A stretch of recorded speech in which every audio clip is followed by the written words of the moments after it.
Hey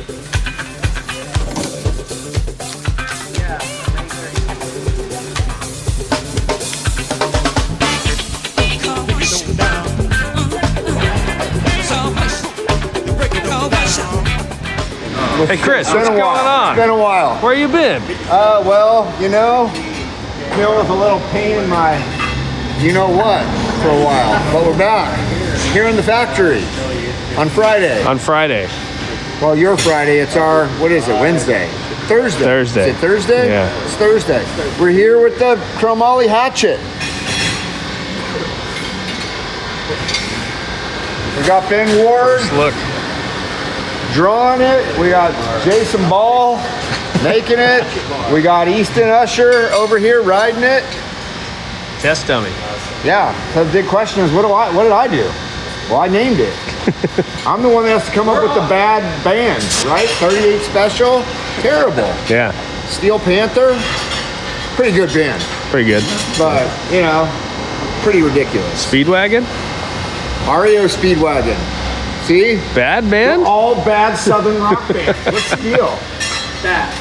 Bad. And now, the Chromoly Hatchet. Not a bad band. No.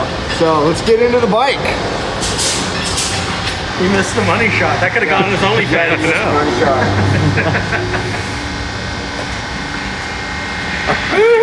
All right. Young. That is young. Yeah.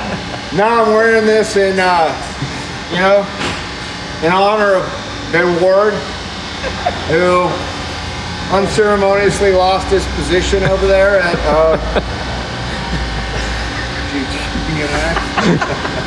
But hey, freed him up, gave him a little bit of time to work with us so we could create this gem right here. So let's get into it a little bit. So,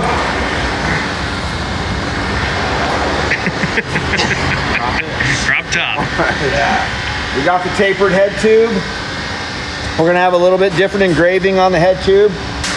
Yeah, so we're gonna use more of the traditional race style one with more of the grooves cut into the shield, but still gonna do the taper. Other changes to this sample, these brake guides will be smaller, lighter, not so big and chunky, and they'll be down at the very bottom of the top tube so that you can run your brake line left or right, and it'll be at 6 o'clock. Stays are good as is. The geometry is all good as is. Probably gonna have some engraved little shields on the top of these 3D drops. We're gonna have, you know, sequential serial numbers on the bottom. Gonna keep the 27.2 post. The geometry with the lower standover, the 74, you know, we raked this one out from the Steel Panther. We raked it out a little bit. Not as much as some race frames, but Got the bottom of it. more than what we've done. So we're at 74 even on this one. Probably what's the weight on this? The frame? Yeah. It was 4.5. About 4.5. 4.5 even. Might end up, that's probably about the weight it's gonna be, right? Yeah, and that's a 21 3/4 top tube. So that's on the longer side. 15-inch rear end. So get into the drops a little bit after I take this jersey off. Let me take this jersey off. So really the biggest improvement on this from our previous race frame is the whole rear end and just how stiff it is. So you've got these taller stays. We've got the through axle set up on the back. Ben, you've got all the pieces. And then what I really like about this, especially since the Maddog has the disc brake on it too, but it has the disc brake with very little adjustment on it, where I can only move the wheel about 1/4 of an inch. I mean, this has got, what, a full inch? Yep. Or more? Look how much adjustment is on this thing. And then your caliper is just coming, you know, right back with your wheel, your brake caliper, and it's tucked in there. Look at these bends from the top that allow you to tuck this caliper in here. So now you can move the wheel, you know, full inch of adjustability, if not more, with the brake caliper and the disc being perfectly lined up the whole time. Everything's clean and tucked in. I mean, that's pretty sweet. You know, the old school disc on the Maddog and even the one on the BJ frame, it's a little bit more, you know, fixed position for the back wheel. And I mean, Easton, you think this thing feels stiffer than your Steel Panther, right? Oh yeah, for sure. And where do you feel that the most? Like out of the gate, coming out of a turn, or what? Definitely out of the gate. When you're pedaling out the first turn, you got all of that power. Feels really good. Nice and sturdy. Foot jamming the mini ramp. How does it feel? How stiff is it when you're foot jamming the mini ramp? Just the right stiffness for ramp tricks and riding Yeah. trails. You can do anything on it. Not really a ramp bike, but I mean, I guess it could be a trail. If you're smooth enough. And you know, you could, you know, the whole deal with the fork, with the 1.5 inch tapered head tube. You know, what kind of fork are you going to run on there? I mean, don't hate me, but you already have the Chromoly frame. It's 4.5 pounds. You don't really want to have extra weight all over this thing if you don't need to. I'm not opposed to, you know, putting on a lighter fork if you want to save the weight. You know, you could get even lighter cranks. This bike's at 23 pounds right now. You could probably, how much weight could you save with a fork? You could probably get that thing down right to 20 pounds pretty easily. Yeah. I would think with like different crank, going with the hardcore seat post. It's already got a decently light stem, but that fork, I feel like that fork, at least 1/2 pound to 3/4 of a pound going to like a carbon or aluminum type front end. Yeah, with a 20 mil through axle. Exactly. You know, I love the Chromoly fork. I like everything Easton's got on this bike, but if you're out there trying to race at a really high level, you know, you don't want to be dragging around a bunch of weight. And this just gives you the option of putting the lighter fork on it if you want to, without it being weak. You know, because if you're going to have an aluminum steer tube, I mean, I wouldn't go carbon, but they do make carbon steer tubes too, right? I would just go with a big, flared, 1.5 inch aluminum steer tube. Would be stronger because of the diameter, but still quite a bit lighter. Yeah. So it just gives you options. And we could even work on a fork. We could work on a thinner walled, larger diameter, tapered Chromoly fork that would look better with this head tube. I guess I'll ask you guys watching this video, like Chris, you know, it'd be to do a custom S&M race fork that would match this frame. There'd be 1.5 inch taper, would be sick. But it's a little bit of an exchange of, do you want to maybe gain a little bit of weight, maybe a little bit of strength, but just to have a visual look? Whereas, you know, this is a bulletproof fork, under 2 pounds. And I've been looking at tapered steer tubes with the regular fork in it for a long time, so it doesn't look strange to me. But I get some people want that front end to be nice and smooth. Yeah. So maybe in the comments, let us know, would you want to see that tapered S&M fork? But keep in mind, to get a bigger tube like that down to this weight, you know, it might end up being a little bit heavier than a traditional S&M Race XLT fork. So now your race fork's heavier than your non-race fork. Exactly. It's just one of those things. It doesn't make a whole bunch of sense, but I mean, you never know. When we first did integrated head tubes, whenever that was, back in late 90s probably, you know, even with that gone, that's all we were talking about right there, and everybody freaked out. Yeah. Oh my God, it's so gross.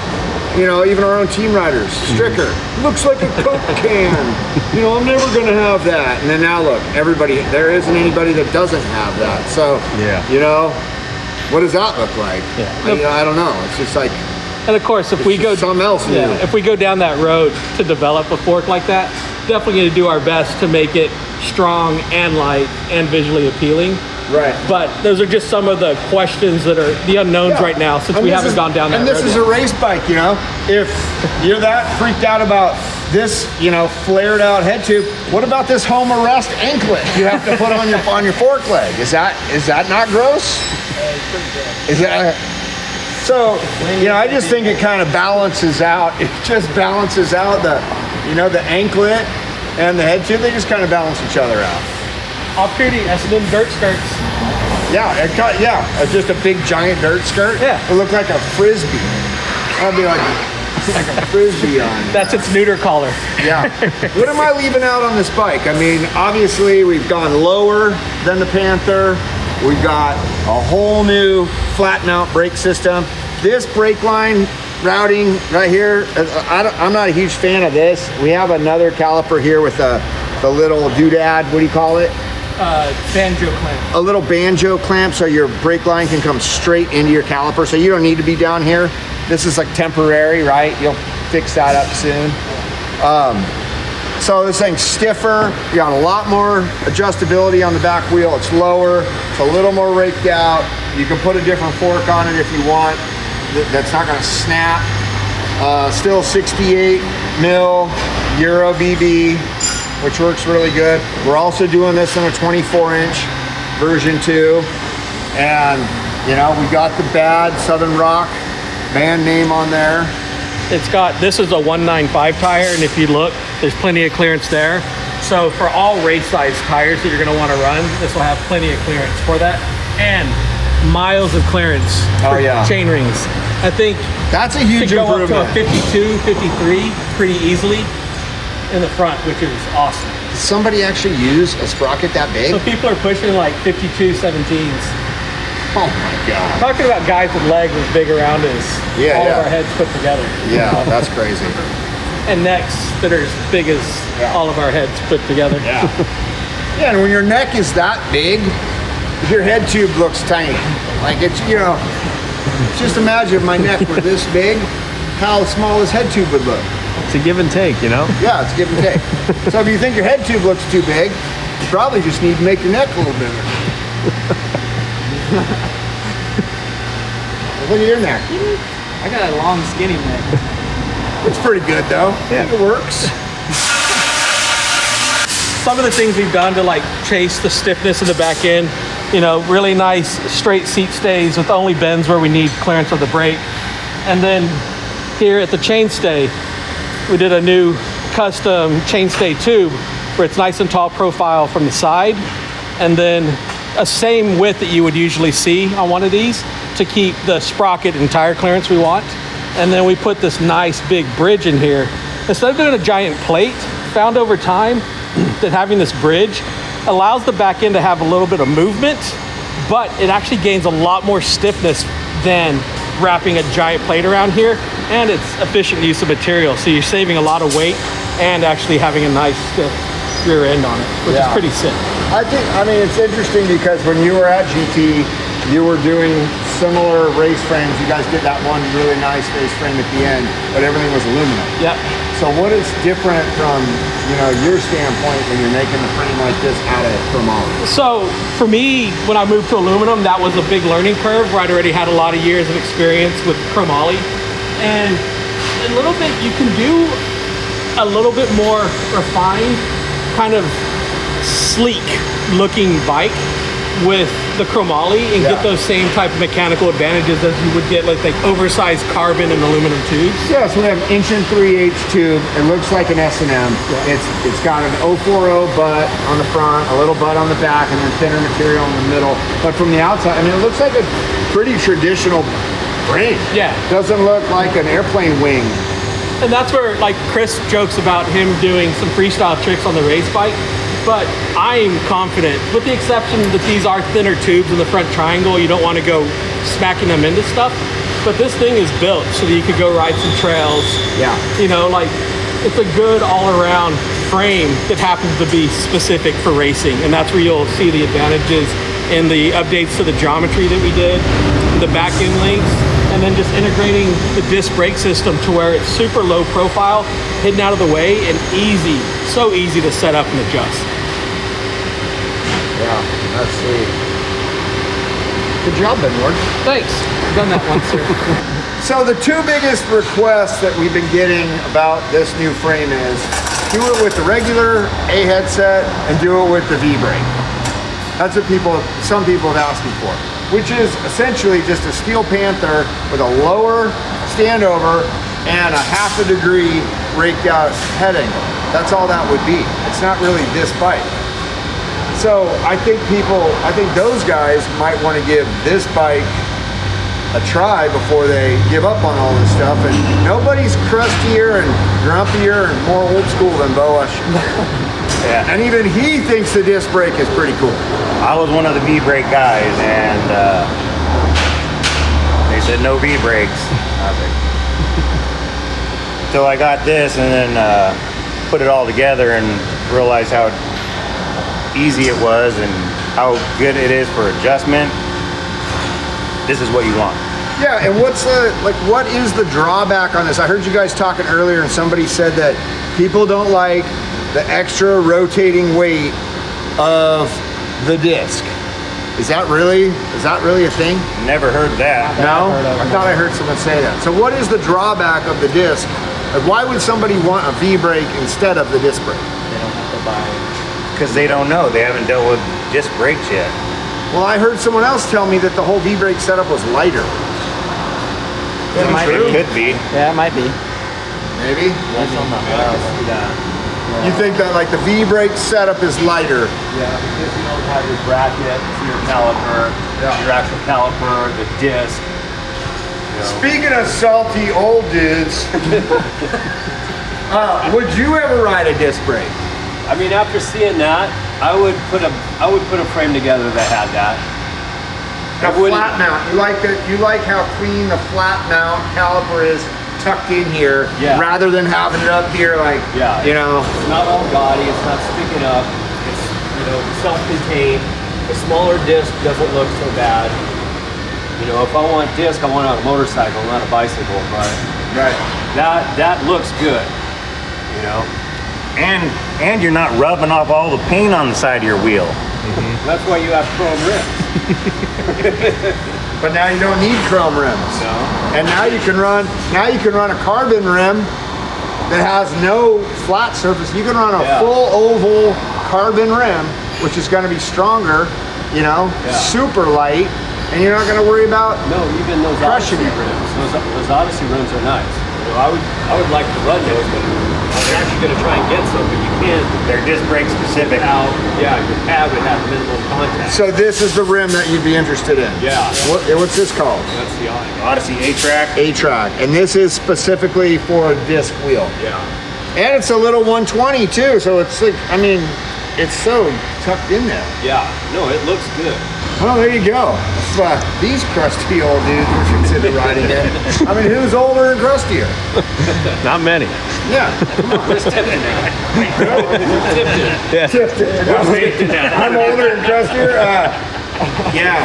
Well, I don't know, Tipton. We love you, Eric Tipton. No offense, but I mean, you're talking about a guy with a derailleur on a 20-inch bike. That's not BMX. Right? This is 27 too. Second gear after the first jump. Yeah, so I mean, he's shifting gears. He's got a lot of shit going on. But this is 27 too, so you can even put your pogo stick on here. Yeah. If you want to ride around the parking lot. Yeah.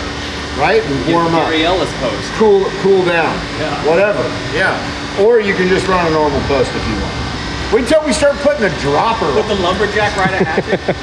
The lumberjack could ride a hatchet. Yeah, it makes sense, wouldn't it? Yeah. All right. Had to ask him at Dirty Fest. Yeah. All right. Lumberjack. Hatchet. It's all coming together. Wood. What do you got there?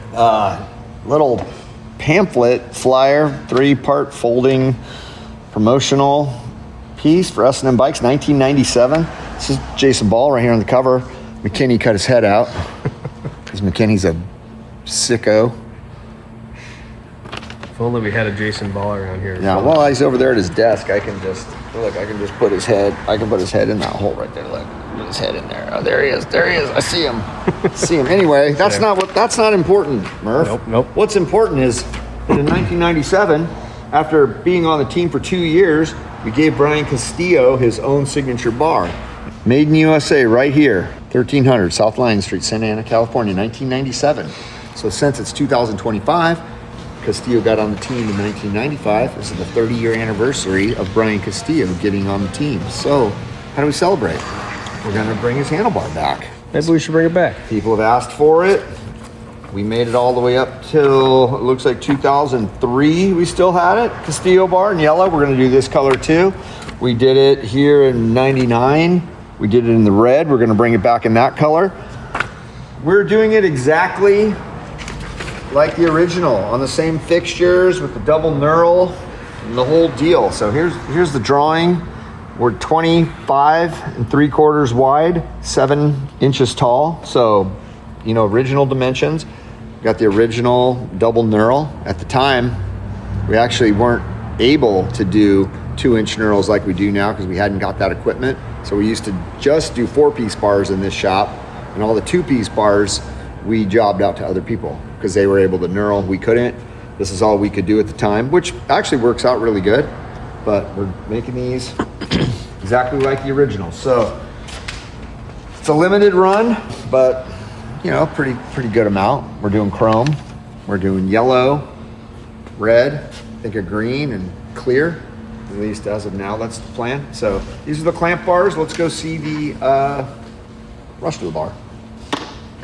Ironically enough, this is the machine that we actually do the 2-inch knurls on now, but we're not doing 2-inch knurls. We're doing 2 individual knurls, but we are using the original fixtures. So here's one here. Here's another one here.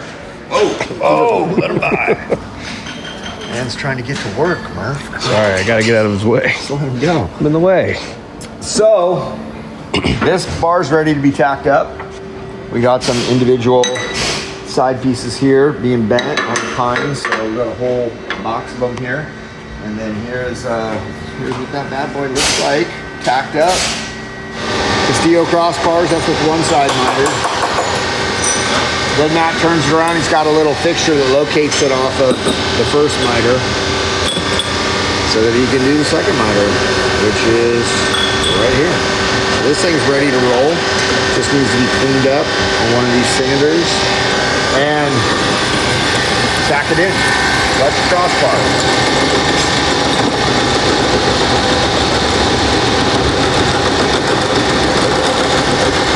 Anyway, these are going to be available probably, right now we're late, kind of mid-November, so we're probably looking at back from the plater, early December, mid-December. Painted ones will probably be a little bit before that. Limited edition run, not even sure what the sticker is going to look like yet. We can make it exactly like the original. This bar was originally the Castillo bar from 97 to 98, and then, you know, Brian quit the team to start Volume Bikes, and so we changed it. We had a bunch in stock, so we changed it from the Brian Castillo BC bar to the AD bar. So BC, AD, see what we did there? After death, before Christ, after death, something like that. Oh, yeah. Before conception, after death, I don't know what the hell's going on. Something like that. ACDC, yeah. ACDC. Fantastic. Anyway, it was the AD bar.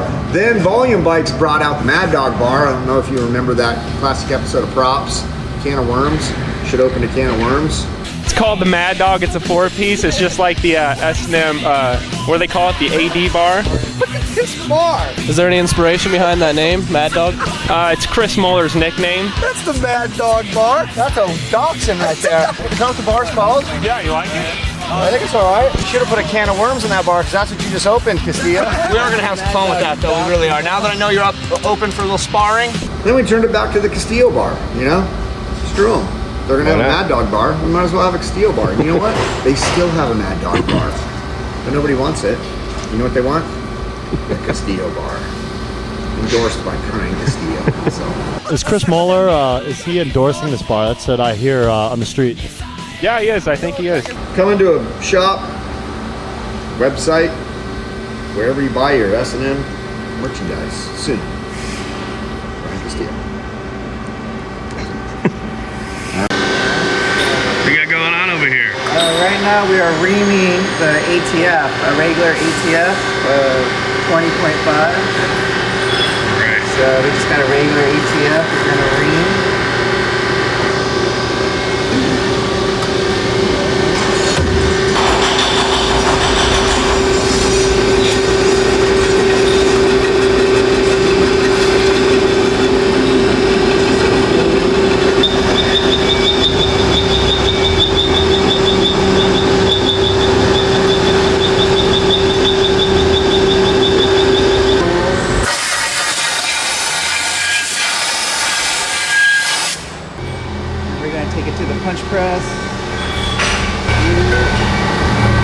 everything is all set and lined.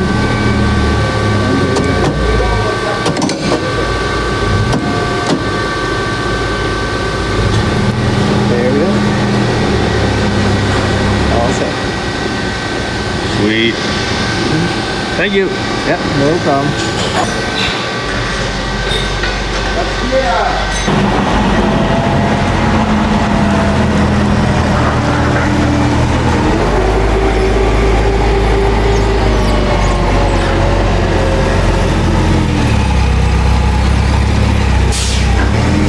Where are all those bikes going?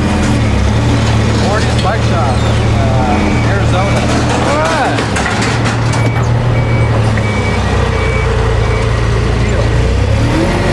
Actually. So we got a couple things that are pre-polished on their way to the plater. This is the Castillo Bar. It's going for chrome. You can see it's been polished up. Looks pretty nice. We also have some old school 7/8 seat posts going up for chrome. We've been sold out of these for a while. 14-inch straight with the knurl at the top for your seat.